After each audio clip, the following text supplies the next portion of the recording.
All right, welcome in everybody to the DNVR Rapids podcast. I'm your host, Mitchell Caroll, aka Merchel at underscore Mitchell James on Twitter, and I'm joined by super producer Yahir G. Vazquez, the man, the myth, the legend, super producer on the ones and twos, and joining us, an extremely special guest, the communications director for the Colorado Rapids, Omar Gonzalez. Omar, welcome in. Thanks, guys, man. Air happy horn. to be here. Sorry you guys are stuck with me. Go. Nobody better, but happy to be here. No, this is big. This is huge. We are so happy to have you in. We're going to give you guys an inside look at kind of the behind the scenes. Omar's there every game. He's there probably almost every single day, I would imagine. And he works directly with the players, coaches, media staff. Has to give me starting lineups before the game, and all sorts of stuff. So we're gonna get his takes on the biggest news of the day, which is of course the Robin Fraser extension. Huge news. We're gonna go a little bit over the Houston results, although that's a big bummer. So we probably won't spend too much time on that. And then we're just gonna talk to Omar and see what it takes to become a communications director with a professional sporting team. And then we're gonna play a little game at the end called Deal with the Devil. So. Look forward to that. Yahir is going to throw some tough ones at us, and we're going to go from there. First, obviously, second road trip of the season. Left the friendly confines of the Dick and drew 1-1. Some good, some bad. I would say mostly good. I was at a wedding, but I was watching on my phone like the degenerate sports fan that I am. I saw the Mac goal off a set piece for the second week in a row. You're obviously busy during games. Are you less busy during a road game? Do you have more time to actually sit down and watch the game? Yeah, actually, I was actually behind the bench for this game. It was something that actually started with COVID protocols back when there were no fans in stadiums. And so PR staff would actually sit behind the benches or near the benches, which now that we've done it, it's kind of hard to go back to the press box when I'm on the road, even at home. So because I love to hear the coaches and what they're doing down there as well, and kind of getting an insight into that. So, yeah, I was there, front row seats of the action. It was a disappointing result. I think just given the fact that how it happened. I mean, a point on the road at Houston is always a good result. Yeah. I mean, I think you'd sign for that. It's just the fact that we almost came with all three out of that game. And for it to be Willie too, man, that's a tough one. He's been so good. I think he's been one of the I think there's been a lot of bright spots, but I think he's been one of the brightest spots on the roster so far. To see it was a blunder. It was just a mistake. It happens. It's the sad life of a goalkeeper. I actually used to play goalie growing up, so I know all about that. The mistakes that would come to the fore, and no one talks about the 20 saves you make before then. Nope. And so I still like to think of it. The guy's a phenomenal goalkeeper, phenomenal person. How many points has he gotten for us so far? God, from that perspective. Yeah. So things happen. I think it was just an unlucky hit. Not to make excuses like this classic one, but the field at Houston is just an interesting one. It's a kind of a soft, pitch because of the environment of the humidity and things of that nature down there. Oh yeah, I've never really thought about the difference between the actual fields. I mean, I assume when you play in in Atlanta on the football field, it's a little different and things like that. But I could imagine it's a little slower. A little more deliberate with your passes, and he let one go. Yeah, so maybe he just takes the wrong, the support foot doesn't step right on the pitch, and things it just lands in the wrong way, and it's just unfortunate. And then he kind of doubled down and tried to get up to the ball, which he probably could have stayed home and made a little bit of a play on it, but you can't take it back. You still escape with a point. You didn't give up the winner in the 90th like that, so I think you'll take it. Logan F in the chat, the homie. Will always bounces back. Remember his blunder at RSL. I don't want to remember a blunder at RSL because that makes me sad. But I do remember that he always bounces back, led the league in clean sheets last year. So when you're down there on the bench for a game like this and it's 1-0, what are you hearing from those guys? Can you feel the excitedness from the players right there? All right, we're getting 3 points. We're headed home.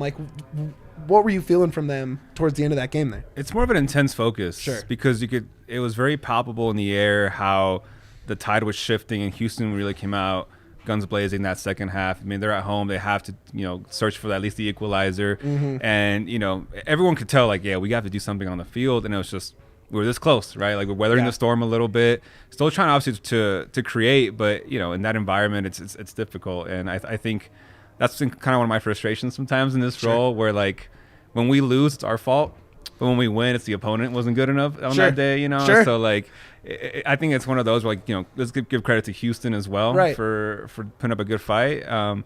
But yeah, it was just. But yeah, you can sense the intensity on the bench, the focus, and just like the let's get this going, you know. Well, yeah, and especially, I mean, Houston's start to the season, they needed a point. I mean, they needed 3 points, but they'll take one, I think, after, you know, being down for 90 minutes. You know, I think some things to take away that were good. Obviously, Mac gets his second goal in as many games off of a set piece. You kind of liked seeing him be the target. Especially with, you know, Badgie gone and with some of the bigger guys not as available as last season. That means the captain is putting it right where it needs to go. Lawless, I thought was great. Yeah. Who was your MVP of the game? Had to be Lawless, man. I thought he was a stalwart back there. Yeah. The defense had a great first half. The second half, they kind of fell off a little bit. But I really think that Lawless kept his form throughout the game. Lawless was my favorite player all game. I mean, watching him come back from that LAFC game in the last, I mean, he's been great. I think the defense has been great. How much of like training do you get to see? I mean, are you like seeing, I guess? I mean, I know you're around it and you're talking to them, but how much are you actually like seeing them play outside of the actual 90-minute game? A fair amount, you know, because I have to go out to training, like you said, to cover, especially if media are in attendance. Now, if media are in attendance, I'm sort of like socializing, talking to them, answering questions. But I still get to see it. And, yeah, I think it's been really insightful I get sort of like the front row seat as well to what Robin's trying to do in the coaching staff. And just sort of how smart these guys really are, you know. Right. Yeah. He's, I mean, clearly he's a brilliant defensive mind, was a great defensive player. And I think that's really shown through so far in the season with the defense being as strong as they have been. I think Keegan getting back outside looked really good. He's been great. I know you helped us talk to him earlier this season, which was awesome. And I mean, look, we're in 6th place on goal differential, right? Dallas and Austin just have a bigger goal differential. Could be in 4th, could be in 3rd. But I think right now, if you told everyone, you know, 2-1-1 in the first 4, you'd probably take it, right? Like two home wins. Yeah, 2 home wins. Yeah. And, you know, not enough, I think, was talked about. The LAFC loss was coming off a snow game 2 days before. The craziest snow game. You know, and like, I don't know what people think sometimes, are like, our guys are not immune to the snow either. You know what I mean? Like that. We were bundled up. Like I was standing right next to you outside up in the press box, and we had a bunch of layers, gloves, beanies. Like we were bundled. We could go inside and get a hot cup of coffee from the press room. They were wearing shorts and like an Under Armour. Yeah. And it was freezing. It was awful. So, yeah, I mean, you don't want to throw it out completely because, you know, you only have so much sample size to look at. But I do think there's a grain of salt with that. I was at home, bundled up, watching the game. I had a lot of fun. Yeah, I'm sure. Hey, real quick, actually, to Logan's point, that actually was probably, to me, the most disappointing part about the result. Houston, it's not so much the points dropped. Obviously, that hurts, you know, because we could maybe come out with all 3. But it's just the continual underrating of William Yarbrough as a whole in the league. I know our fan base knows that he's good, but just like the conversations I had with some national media last year about goalkeeper of the year and how he wasn't even considered, you know, it was something like this. It was like, oh, so like Yarbrough was tied for most clean sheets. He must be like a contender for goalkeeper of the year. Well, no, like the Rapids have a really good defense, you know. I'm like, okay, well, so does that mean the Rapids players are like on the best 11 then? Right. Well, no, they're just really well coached. It's like, okay, well, does that mean that Robin's coach of the year? It's like just silence, you know? It's just like, come on, guys. So look, we're the underdogs and we embrace that. Yeah. I think honestly, and I've seen that from, you know, kind of immersing in with this fan culture. You know, I kind of like that we have a coach like that who can also kind of lead from that role. And, you know, kind of lead from defense, right? I think that's really what wins in the MLS. And I think having a guy like Robin and a guy like Willie in the back to really, you know, kind of steady the ship as we go. I mean, I don't know. Do you think anything else from the game there, Yaya? Just, I know William Yarbrough is good and he'll be good again. Yeah, exactly. It was a mistake. It happened. The humidity, what I heard was pretty bad up down there too. Like the heat kind of like got in players' heads. I don't know how true that is, but no, I'd say the weather. We lucked out that we actually have two of the 3 Texas teams early on in the year, so we'll avoid that dog days of summer when we go down there. And that's July in Austin sounds awful. Yeah.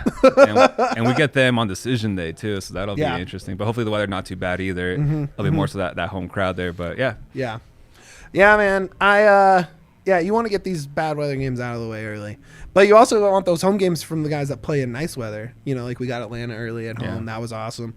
I think you take the 1 point. Get ready for RSL, right? Big game. Big game. Huge game. So let's move on from that. Let's talk the news. Let's talk the news of the day. I mean, it's the biggest news of the season so far, I would say. I mean, it's got to be. Robin Fraser stays. And, I said it earlier on Twitter, but I think when you're thinking next contract for a coach on Robin Fraser's level, you're thinking, I mean, this guy could go coach in a European league probably tomorrow if he wanted to. Like, he's a talented coach. He understands. He can diversify formationally, clearly a good teacher. And to see him buy into the Rapids after, joining in 2019, I think it speaks to culture. I think it speaks to the strength of the club in that there's talent around him and he thinks that he can win with that talent. And I think it shows how awesome Denver is that he wants to live in Denver, right? I mean, when you first heard about it, which you probably heard before everyone because you have to tell everyone, what was your first thoughts on the extension? Like, where did your head go that now he's locked up and he's here? Yeah, it was, thank God, right? Right, yeah. Because, I mean, I don't know if I should be sharing this or not, but there's definitely outside interest, Of course. Because he's hitting, the last year of his contract this season, and so there's definitely other teams in the league that could have used a coach like Robin, to take the reins, and that was also why KSC didn't hesitate to lock him up, because right. they knew that was the case, and how can you not after the season we had last year, record breaking, you know? So yeah, Port called it the best 2.5 years in the history of the club. I think that's a pretty big statement considering we have a star right there on your jacket from 2010, but it's been obviously a very successful 2.5 years. It's been high score, a nice goal differential, lots of points per game. Yeah, I'd say he probably meant to say regular season wise. Sure. Oh, absolutely. Yeah. So right now, if you had to empty Yaya's DraftKings account on a bet, would you say the next 2.5 years are more successful, less successful, or even based on what we've seen from the last 2.5 years? I think more successful, going back to how you're defining success. Sure. I do think, exactly. I do think there is a real chance of silverware or trophies in the next 2.5 years, whether it's Open Cup, Leagues Cup, MLS Cup, Supporters Shield, right? Like, I'm convinced we would have had a decent run of Supporters Shield if the East was more competitive last year. Right. Like when you have an easy 3 points, no offense to some of these teams, but like there's certain teams, I won't name names, but I think we all know who we're talking about, right? That like week in and week out, it's like, give me 3 here for everybody. So like, not again, and I don't want to take away from New England, but like I do think that, like on a national level, the talk is that the East is a better conference than the West. And I'm like, in what? Like, are you guys watching the West? Like, I mean, you have, absolutely. I mean, Charlotte.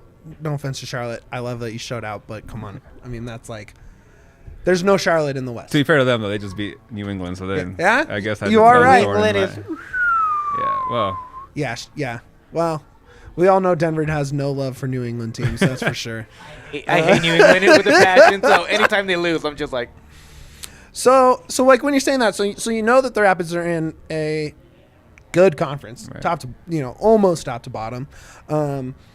There's no real easy games, and you have a guy who you can bank on a strong defensive effort, at least game plan and execution wise, every week, right? I mean, you're right that it is pretty much a no-brainer, right? Like, in the presser today, when he was asked about like, what was your reaction when it came up, he goes, "Hell yeah!" Which I also think everyone in Rapids fandom and Twitter and everything said that when they saw the news come across the wire, was like, hell yeah.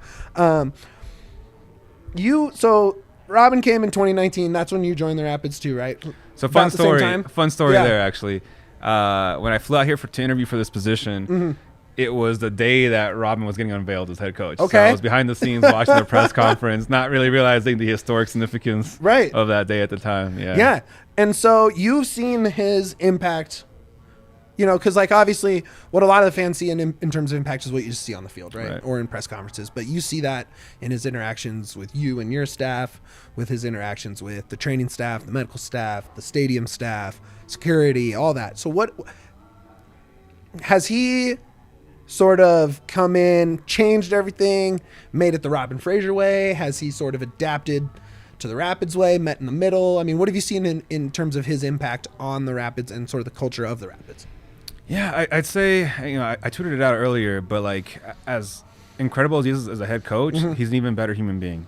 Yeah. And just the way he treats people at the club is something that I am truly like grateful and I think fortunate to be able to have this role with him as our head coach. Because Right. I've heard some horror stories from my counterparts across the league, right? no. Like not every head coach is as easy to work with as Sure. Robin. And there's a reason why I think, our players will run through a brick wall for the guy. I'd run Right. through a brick wall for the guy. Right. It's just he treats everybody with respect. He exemplifies what he's asking of his players, meaning that like he talks a lot about in press conferences that what he loves about this team is their humility and their ability to sort of just work and get grind it out if necessary, do what's not needed, but not really like complain and not Right. just get on with it. Get on with it. It's kind of a common theme with him. Yeah. And he's the same way himself, right? Like if sometimes there's things pop up, right? Like we have some difficulties with like the press conference setup or on the road or things of that nature, right? Like inconveniences, right? Never complains, never makes a big fuss about it. I've known stories from other head coaches that like they're super picky about the littlest things. Sure. He doesn't care about the bigger picture and just Right. like let's get on with it, let's do it. How much on like your average work day, so take away game day, like how much on your average work day are you actually interacting with him? On a Every daily day? basis, yeah. If I'm at a training, for instance, it could be just as simple as a greeting for the day. A lot of times it's just me checking in with him either via text or in person with like, hey, we got this request for media, this interview, etc. Setting it up logistically, running approval footage. For instance, like our next Elevate episode drops tomorrow. It's gonna be a good one because it shows a day in the life of Make Robin. sure to check that out. Yeah, and so, but of course, there's a lot of locker room footage in that, some tactics. Right. So it's like, hey, can you approve this? And he's super good about getting back to me right away. So, Cool. yeah, man, I have nothing but great things to say about the guy. What I've really noticed from watching, the pressers since the preseason, and the little bit I've caught before that, before I really dove into Rapids coverage, is he seems so steady, even Right. keel, right? Like you're not getting over the top, happy or angry, right? You're not you're not getting moody, angsty coach. You're getting like a very even presence. And have you seen that sort of radiate out to other departments and other staff, with the Rapids club as a whole organization? Yeah, I think on the most proximal level of that is, again, if our video team needs to be in there filming him for something or doing whatever, they don't need to be on edge or tense about like, will he snap at us for filming this, or we just had a really bad loss, like stay out of his way. No, like, there's none of that. I'd say it's a blessing and a curse from my perspective in terms of the curse element is that like, I think it's also what keeps him being underrated in many ways, because he's not out there saying the crazy quotes or being flamboyant, right? Like everybody was talking about, Vancouver's interim head coach last season, right, with the crazy comments he had, right? And like, that's not Robin, and it's a good thing too, in many ways. But unfortunately, I think it keeps him from the national spotlight sometimes, for better or for worse. But yeah, I think it's a really good definition of him. And unfortunately, I also think that like sometimes from afar, it's hard for people to recognize what a genuine human being he is, because he's just so even keel and relaxed that it comes off too serious, like a quiet intensity almost, maybe even intimidating, right? If you don't know them, but in person, man, he's phenomenal. And he's sort of an adopted Coloradan. I think everyone in the Rapids fan base would give him Coloradan status at this point. Played here, came back again. Now he's here and locked into Denver. You're sort of the same way, right? You were a California kid, and now you're in Denver. Don't hold it against me. Hey, look, I was born in California. I moved here in third grade. So Central Valley, Fresno, shout out. Okay. Hey.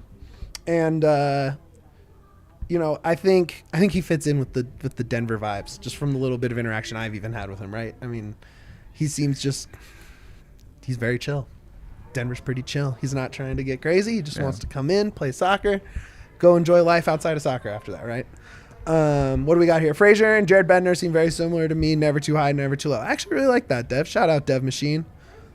featured guest on the DNVR Rapids podcast, my guy, the grill guy, grilling up the dogs at the tailgate. Yeah, you know what? So that's an interesting that you said Jared Bednar, because today when I was watching that press conference with Porg and with Fraser, I felt like it really reminded me of Tim Connolly and Mike Malone in that they seem so aligned in their vision, right? Like they are there to work on the same goal and to work together on the same goal. Have you seen that from them, or am I a little bit off in terms of their working relationship? Oh, absolutely. You know, and it goes back to what I was saying. Like, I know stories of other GMs coach relationships in the league that I can't tell you who specifically. Yeah. But where it's the complete opposite, right? And they don't even talk, and it's crazy. I can't even imagine that. Yeah, and like so how you're not going to be successful doing that. It's crazy to me. Yeah. Right? I mean, and you're a lifelong Rapids guy, right? Like, where does this rank for you in terms of like organizational, like faith in the organization with these two in charge? I think it has to be number one for me. I loved Pablo, legend. He was here. Connor Casey was awesome too. But if I look back and like how much faith I have for the future, I don't think my faith on in the Rapids has ever been higher. If I'm honest, they've been great at scouting players. They've been getting a lot of like misfits from all these other teams that like fit perfectly. Straight up, misfit toys, huh? From like what Fraser wants, and then Porrig is just like, "What do you want, Fraser?" And then he's like, "I'll get it for you, but we won't spend a lot of money." And it always ends up working. Like, exact version of what you need for cheap. I love it so much. Yeah, and so who do you work with more on your day to day, Porrig or Robin?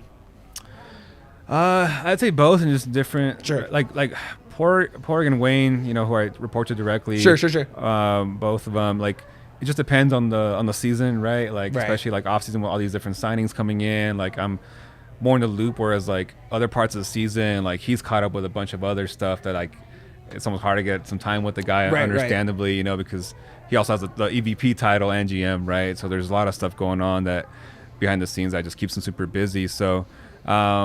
But yeah, I couldn't agree more. I think that's a big part of the success. It's just the alignment we have across the organization and what we're doing. Because to that point, right, if Porg's bringing in players, and he has one vision, but then Robin's not playing them because he doesn't agree, then, you know, it's one of those relationships that you see other like clubs sometimes on a global scale have, where things are like at odds and it doesn't work out. So absolutely, I think, you know, you mentioned you wanted to ask me a little bit about my history down the road. I'll tell you an anecdote as to my faith in like kind of what Yahir mentioned. Like, I had a similar experience, so we'll get to that in a second. Sure, yeah. Look, I think especially in the MLS, it can be a transitional league for people. I think, you know, people are either coming here to rebuild from failures in other leagues, or they are up and coming and with their eyes on another league. And I think when you have a tandem like Porg and Robin, who their goal is to win in the MLS with this team and these players, and those players have bought into that.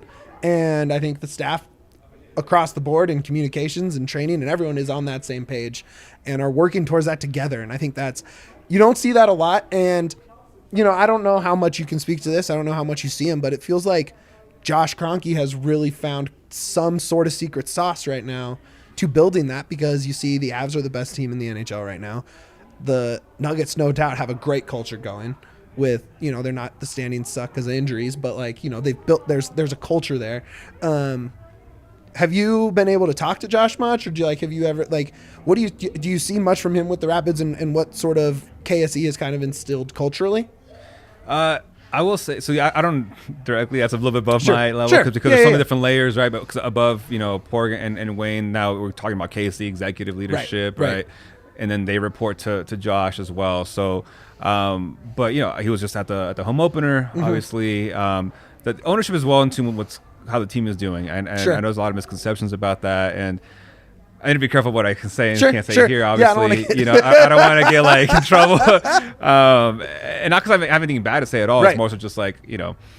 So, but I will say, like, your point, I'm actually happy someone brings it up, because I was actually just commenting to somebody else in the media recently, a couple of weeks ago at training, that, like, I often think the hate they get is a little bit undue when you consider those elements across the KC properties, right? Just won a Super Bowl. I didn't even mention they won a Super Bowl. right? Like, come on. Avs one of the best teams in the NHL, Yeah. right? The Nuggets are consistent performance as well. Yeah. And now the Rapids are on the rise and consistent as well. So, like, what more could you want as a fan? Obviously, titles. Yeah, I Sure. understand that 100%. Sure. Fair. But, like, Yeah. I almost think people sometimes would prefer to see this Right. versus, like, this, you know? And Right. Slow and steady Yeah. and increasing. And I think, the biggest thing, even if you throw in the Rams in there, coach and management, right? Bednar and Sakic, they are in line. Malone, Connolly, in line. And clearly Fraser and Smith are on that level. It's not by accident. I will say Yeah. that. Like, ownership does play an emphasis on that. And thankfully, we're seeing the fruits of that. Right. Yeah. What do you think about the Fraser extension? Give me something. Dude, I'm just happy. I'm a fan first. Yeah. As much as I love covering the team, getting to see Fraser here for long term. Last year when we had reports that Atlanta was looking for a new coach, and then these rumors started circulating that, they were looking at Fraser. They're willing to give him some more money than expected. I was a little sad. But now that he's locked up, he's a Rapid for a long time, I couldn't be happier. That's awesome, man. Yeah, and I mean, we've gotten a lot of interactions today on our Twitter post from the extension, and I think this general reaction is just we can breathe a little bit, right? Yeah. I think maybe this will quell the thirst for these transfers that everyone wants, right? Because look, now coaching and management are in line, right? These guys, now there's a longer timeline, right? The timeline isn't July, right? The timeline is now 2023, 2024, 2025. They are truly building something. And I mean, look, we all know the pieces that they have in place are good. And now I think maybe we can just breathe a little bit and move forward. And to your point about timeline, we're very much, like Porg in particular, and I imagine Robin similarly, are very much long-term thinkers. Sure. Right? And not sacrificing the short term for the long term. I think the club saw a little bit of that with 2016, the run they had there. We knew internally that was sort of unsustainable. But like it is sort of like we're not done yet, right? And that kind of element of like, let's just look at the past to Robin's or Porg's point, 2.5 years, and like we're not satisfied. We just finished top of the West, and it's just like that's a marker of the progress we're making. It's not like, all right, let's rest our hands now and that's it. That's the best we can do. Not at all. So to your point, I think the extension is a symbol of the fact that like we're in it for the long haul and we're gonna get there. Right. Yeah, and I think I've been preaching it all season that I think it's time. It's awesome. Like, cool. Go get a striker and not great. Like, this team is good, and now the pieces are in place long term, and that's something to look forward to. You think of anything else to touch on there, Yaya? With the no, I think that hits all the points on the Fraser contract. Look, it's a big deal for the Rapids. It's a big deal for us as fans and media, and probably for you. It's nice to know that you get to interact with a calm, collected, nice, easy to work with coach for another few years. Absolutely. All right, so I want to dig in with you into just your job and what you do. I mean, if in a regular day you show up in the morning, you have your cup of coffee, and what are we doing? What are we looking at? Man, I'd say a big chunk of my days are like just putting out fires and just, or just dealing with things that are like unprompted, unplanned for. Like, these emails come through and dealing with that, meter inquiries, requests. In terms of like a structural, things that I sort of repeat day to day or week to week, it's coming in the morning, sort of sorting my day out, planning out what I need to tackle, responding to emails that are just popping in. And then sending 3 or 4 emails. And I'm just kidding. No. And then going out to training, covering training, especially if media are going to be out in attendance. And that takes up like my late morning, early afternoon. Come back from that, cranking out emails again, facilitating interviews, right? Like the Keegan thing or things of that nature all the time. Working with our broadcast partner with Altitude to get their needs taken care of. Our internal team with any interview requests they have there. Checking in on any potential news, right? So drafting up, any potential press releases for announcements that are coming up. And then the week-to-week pre-match preparation, if it's a home game, making sure we got our credential application up, putting together the pre-match email with information, stats, the game notes, the the previews or those sort of stuff. Absolutely, right? yeah. So yeah, a little bit of everything. Yeah, when you see me and Matt Pollard and the rest of the guys sending out these long tweet threads right before the game, that's because you handed us that piece of paper that has all the info we were looking for. I'm glad it's useful. It helps me out. I'm always looking because I just want to see Max in the starting lineup every time, and I've been kind of sad since I've only seen it once. But every time I'm looking, every time I'm like, oh, lineups. Give me Max. He'll be out there. Don't worry, man. They're easing him in. Yeah. Robin is really excited on that that prospect, and everybody else. Yeah, I mean, so I'm curious because you said you go to training all the time and you're there on the bench on the road games. How is he? I mean, yeah, and also like Brian and some of the other new guys too. Like, what have you really seen in terms of them easing into this pretty established culture, right? Like, you can't you're not just it's not like a mercenary kind of team. Yeah. Like, you're coming you have to buy into this, right? What have you seen from those guys? 100%. I say this all the time. Like the phenomenal culture we have on the field with our players is not by accident. Right. It's very much, okay, are you a good player? Great. But are you an even better person? And so, or equally as good of a person as you are a player. And so Max and Brian, phenomenal guys, down to earth, humble. Max especially, man. Like, shout out to Brendan Plone from Denver Post because he has a really good piece on him. People should check out. Absolutely, read Brendan. He's the man. He interviewed Max via translator because he only speaks Portuguese. Sure. But he's like the stereotypical. I hate to say that, but stereotypical Brazilian of like happy-go-lucky, smile on his face the whole time. Football is life. Yeah, but you find exactly. But then you find out why, right? Like you hear about his upbringing.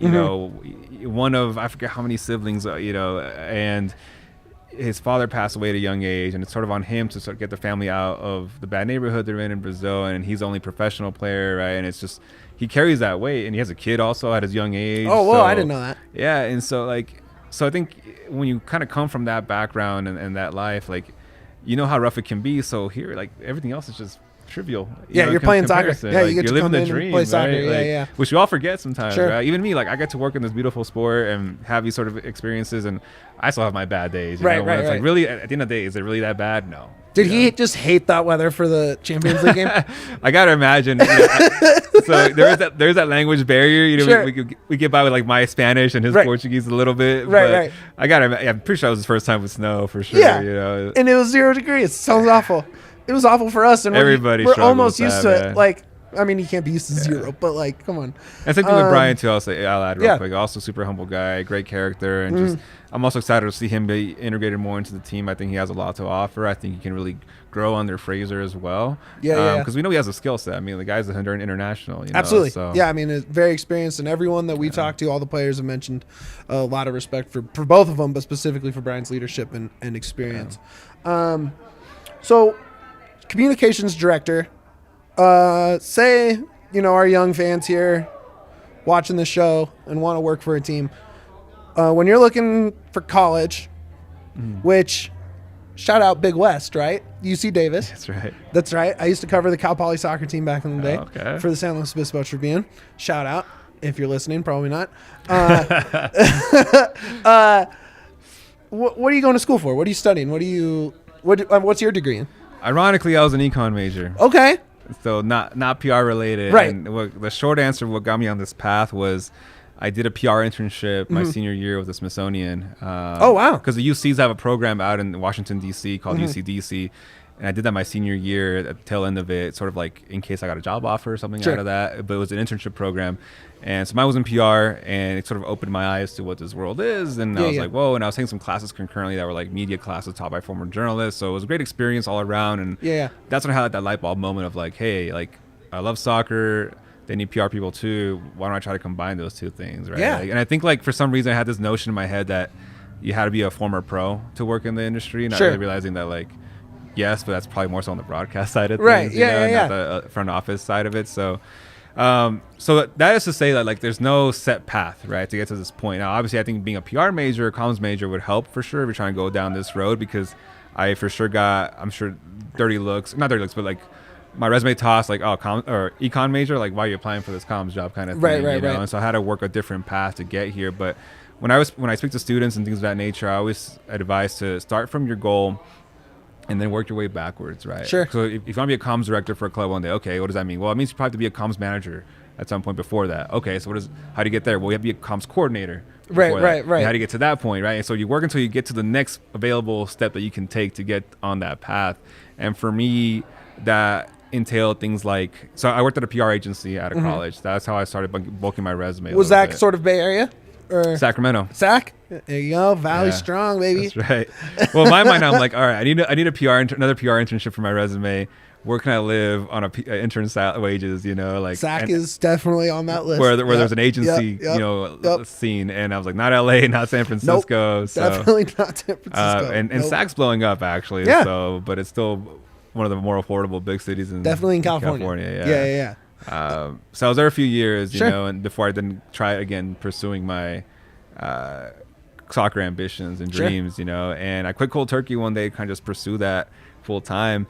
And I started doing like the little things, you know, and this is something I always tell people trying to get into this field. Like I started covering Sac Republic FC for the local SB Nation site, so the Burgundy Wave equivalent of Republic, you know, because it was sort of a volunteer role, right? And I just showcased that I knew the sport and could write about it, and that gave me access to the team and the players and the staff, and helped me a little bit. And you never know. Like you're there with this guy here, and all of a sudden, in your role at the Rapids, now he's working with the team in the MLS, or he's working with the team overseas, and we send a player over there. You know, there's always, you never know. Well, it went full circle because from that point, I was able to. My break was San Jose with the Earthquakes. And I started off as a game day assistant, actually, like just game day staff member, driving down from Sacramento on Saturdays to work the game, then coming back up. And it paid off because at the end of that season, when I was able to do this, I got asked to be the part-time comms assistant, PR assistant for the role. So I was in office, but it's still part-time. And so I moved to the Bay Area, did some side jobs for my old agency, and lived with some family. Thankfully, I had family in the Bay. And that sort of gave me the connections and the in the industry. And I actually ended up coming back to Sacramento because I got tired of being broke in the Bay Area, to be honest. And I go back to the agency in Sacramento, and a few months later, like timing is unfortunately a big component sometimes with things. And a few months after I moved back to Sacramento, my old boss in San Jose, who's now one of my close friends, my counterpart there now actually at the Earthquakes, who's a close friend of mine now. He texted me one day like, hey man, Sacramento Republic are hiring a comms manager. Like if you're interested, let me know. I'll put in a good word for you. Right. And like I already knew the VP of comms there through the blog that I was working for covering for. The team and being there and showing your face. Exactly. And then now I had the actual soccer experience, you know, however minuscule in comparison, but I still had it. You still know what it looks like. Yeah. And so it was almost like a shoe-in at that point. I interviewed and I got the position. And it just so happened though that when I got the offer from the VP of comms, she's like, by the way, I'm leaving in 2 weeks. And so I was a one-man show there. And sort of like that really was sort of additionally where I ended up learning the trade even more in depth because I was responsible for their department as well. Like I am here. There you go. And now you're here with the Rapids. Yeah. Sorry. And the funny story there was the way this happened. I actually didn't apply for this job. My current boss slid into my LinkedIn DMs. Well, there you go. Sacramento, and here I am now. So, but it's all through who you meet because, funnily enough, my predecessor here, Ryan Madden, he left to go become VP of comms at USL. He's actually now at Austin FC, but I met him through my job with Sacramento briefly, and I guess he put in a good word for me. Like, hey, you should talk to this guy for this position. And sports, you know, I mean, and you know, I'm in school right now for sports management, and the one thing they hammer home, and the one thing I've seen from interacting with people covering, you know, between college and the pros is everyone moves around, right? This is you're not. Absolutely. I mean, you might get lucky and stay in one role or with one team for your career. It's more likely that you're going to move not just cities but time zones, and 100%. and you're going to meet a ton of people along the way. And all of a sudden, you know, now that you guys have a road game in Austin, and you know your counterpart down there, right? And it's really cool how that lines up. But yeah, you can't emphasize that enough, by the way, man. Like to people watching that have those kind of aspirations, whether it's in soccer or anything else, like you have to be willing to sacrifice for that from that sense, right? Like I know people that like big time, you know, it's like, oh well, my goal is to work for this particular team. I was like, that's great, but like to get there, it may not be a straight route. You have to be willing to go elsewhere to then come back in a way, you know. Take whatever opportunity you can get. It's the biggest thing I can say. That's why I'm the merch manager here, and now I'm a host of the Rapid Show, right? I started as the merch manager too, actually. The reason they hired me just because I got promoted, and it's a circle. We're the merch boys, and now we're covering the Rapids. It's pretty sweet. One thing I do want to ask Omar, you were part of Sacramento. They're going to be the next MLS team. They were part of the expansion. Everything broke down because ownership pulled the rug underneath. Any thoughts on that? Like, did that any connections that you have? Like, were they deeply affected? Anything like that? Yeah, I was gutted for them, man. When the news came out, like, it was sort of just out of left field, you know, out of the blue. I'm like, shoot, because like that city, that fan base, that office, my ex coworkers there, like, really deserved that, and they didn't deserve how it ended up, you know. And it's a real shame. What went on there. I still think that Sacramento would make a great MLS city, and I hope that maybe down the road something comes out of that. But yeah, man, it's a real shame. Yeah, I mean, I love the Valley. I was just in Fresno last weekend. I think there's more than enough people there to support an MLS club. I don't think they need the Bay or the LA cities to. I mean, obviously, if those are the only available teams, they root for them. But there's more than enough soccer fans. It's a big state. It's a huge people forget, state. right? How many Fresno East Coast states you can fit? Well, in yeah, California. like Fresno alone has over 500,000 people. Sac has over 500,000 people. That's close to a million. Yeah, close. I mean, we're talking, north of 1.5 million people, or about 1.5 million people that don't have to root for a Bay Area team or an LA area team, and would definitely be all in on a Valley MLS team. I think it sucks to hear, but you see these MLS expansions going on, and there's a really good chance maybe they can latch on to like an MLS2 or or USL and find their way up eventually. Definitely hope the best for that. One note that actually I alluded to earlier, that before I forget, one thing I always tell people too about, especially when I first started this position. I was interviewing for this role and left in the middle of that expansion announcement in 2019, and I knew that was coming up, right? And so when I tell people like how much I believe, and this carries maybe less weight now because like the whole MLS debacle with Sacramento, but I had a good thing going there for me, right, before I came here. Like I mentioned, I was the comms manager, but I reported directly to the president, so there was no glass ceiling for me. I could have kept growing. I knew MLS was on the horizon. I love Sacramento as a city. All my close friends are still there. My family's like 2 hours away from Sacramento, so it was I didn't have to leave, right? Even though this was a nice promotion, but it was still like I could have probably seen the same thing there. And but my first meeting with Wayne and Porig here during Robin's press conference, like, upon meeting them, that's when I knew, like, I want to be here, I want to work with these guys, and I believe in their vision. And so to me, to give up Sac Republic was sort of like proof to people that like I'm serious about, like, or how much I believe in the Rapids vision that they have right now. And like I said, now maybe it doesn't carry as much weight because of what happened. But in the moment, it was a big deal for me. So I just want to emphasize that to people. Like, look, I mean, and like, I don't think, especially in Denver, people are spoiled by having major sports teams, right? Like every professional league is represented here, right? I think all of them. The 5 major at least. Yeah, definitely. And even then there's still, there's lacrosse and there's, and there's minor league teams not far away in terms of hockey and the switchbacks and minor league baseball. Like growing up in Fresno, we had a AAA hockey team and we had the Fresno Grizzlies, which have gone up and down from, they were AAA, AA, single A, AAA again. And those take a full staff. Just like the Rapids need a full staff, a full communication staff. They need people to get that message out, to run the stadium, to find personnel, to find players, to hire coaches. Like, so Sac FC was not like, they didn't make it to the MLS with the expansion, but like that is a full organization of people that had to deal with this process. Oh man, yeah, absolutely. That's why like it really stings. They had the whole, like, I was at the time pretty bummed that I missed the celebration. It was like this huge block party downtown. Sounds awesome. Phenomenal like aerial views of like thousands of people coming out to the Capitol, which is where the downtown area was, and then all for like then to be hit with this, and especially after there were so many near misses before that. Like people who know, like the Sac Republic story will make a great 20 for 20 one day, man. Right. Like there's so much stuff that people don't even know in terms of like how it almost failed multiple times and it still succeeded in light of that. It was sort of like the whole their motto was Indomitable Club because it was based off the Sacramento city motto, which is Urbs Indomita, Indomitable City.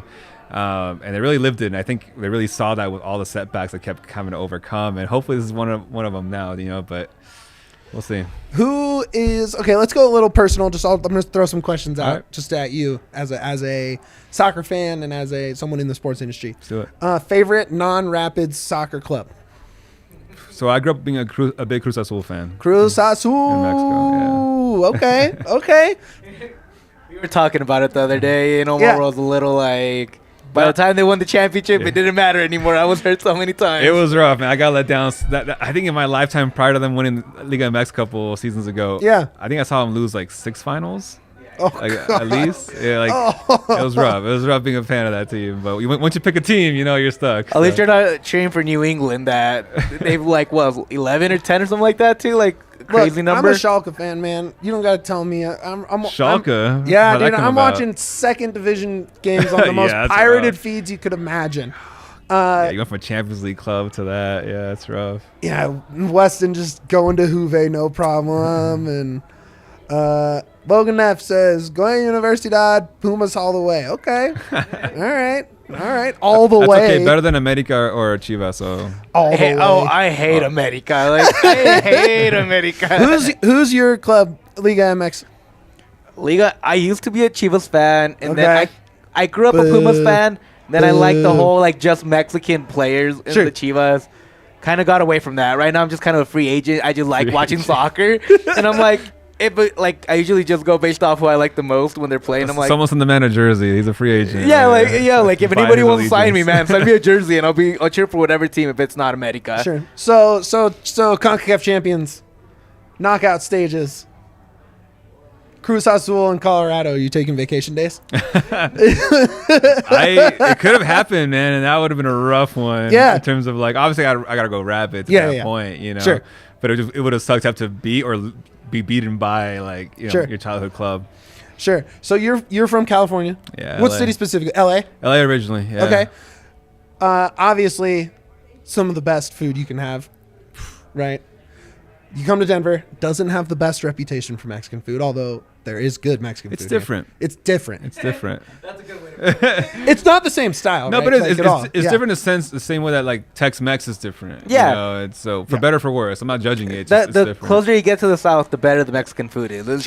It's how it is. What's your favorite place in town? For Mex? Mm-hmm. I'm a free agent on that one. So Okay. to his point, I'm taking recommendations. Sure.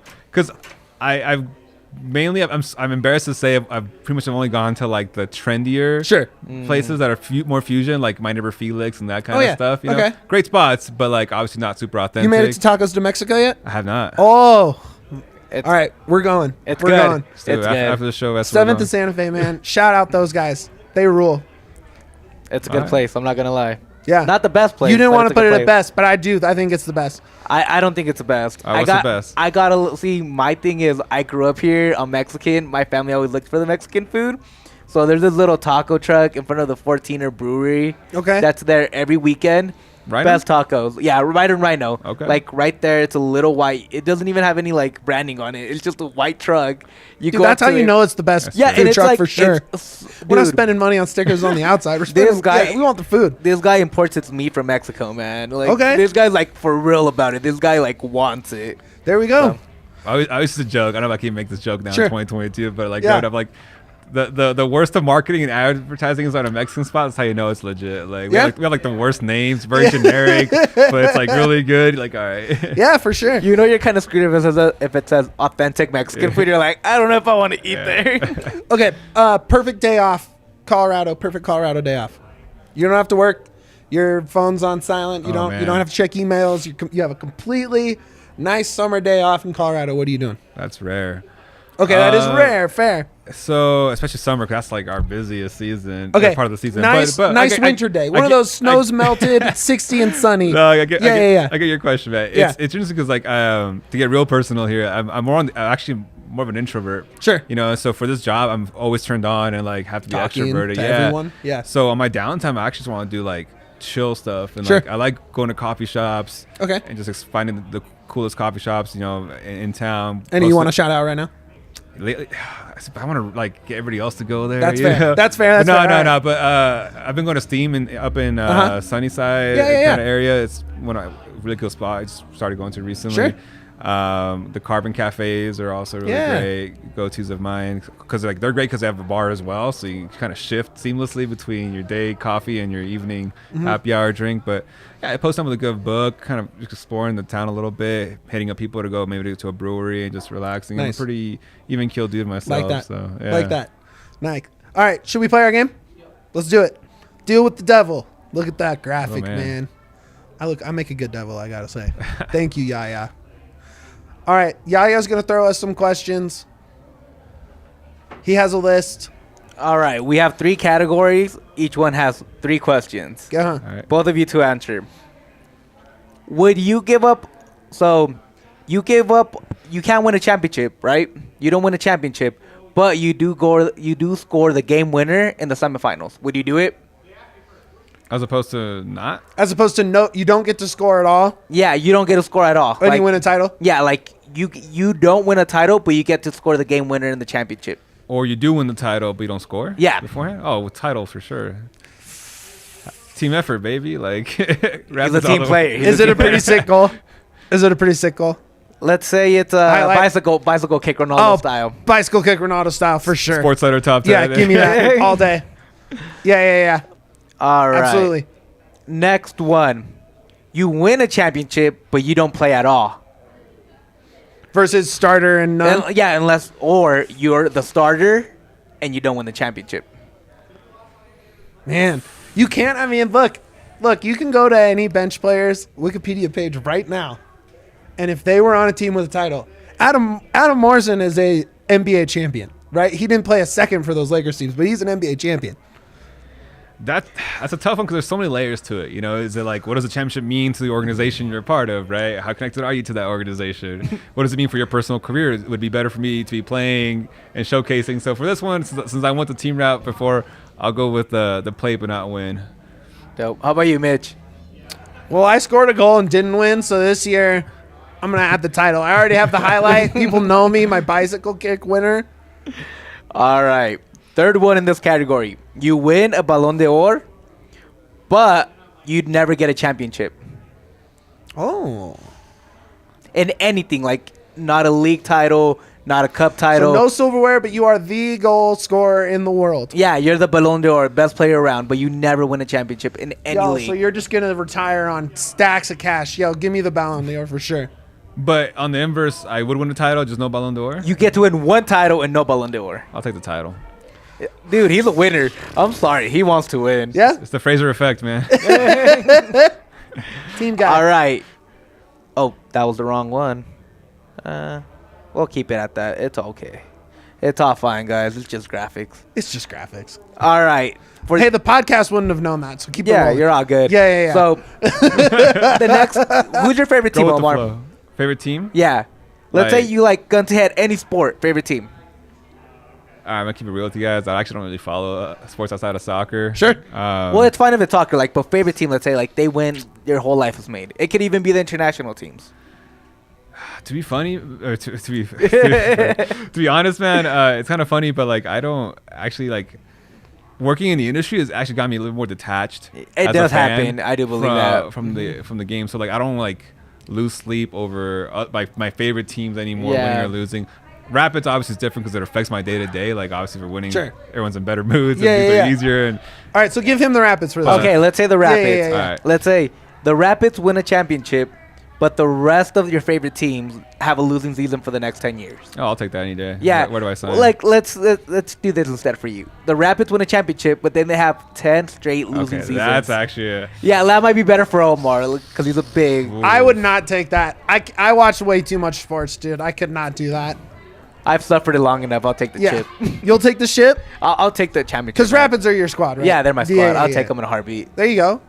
That's tough, man. Especially you as a PR guy. You're thinking about your career, like, Yeah. what's going to help my career better? But it's Yeah, like- well, not just that, but like, yeah, it is. Yeah, from being successful within it, right? Yeah, It's like- my job's a lot easier. like- the team's good, exactly. you know. So wow, but like at the same time, winning is so hard. And people kind of don't realize that sometimes, right? Well, yeah, of Like- course. Like, when the Look at Rapids the team won. last year. Yeah. Yeah. Wait, so you said. I'm overanalyzing it. So if I take the championship, the other seasons are we trash or just like Just really- trash. Last Losing place in the, seasons. yeah, they're like Under back 500. worst team and man. worst team in the MLS for the next 10 years. Bottom third of the table.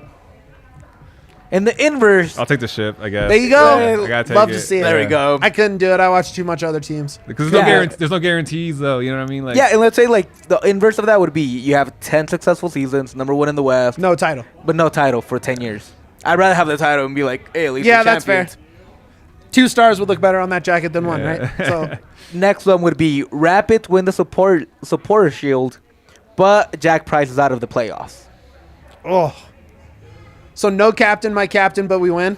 Yeah, but you guys are the support shield, but like it's, you know the playoffs are a crapshoot, but you don't have Jack Price. But we have hardware in hand. Yeah, already. you have the supporter shield. You're the best team in the MLS that year. Jack, if you're watching this, man.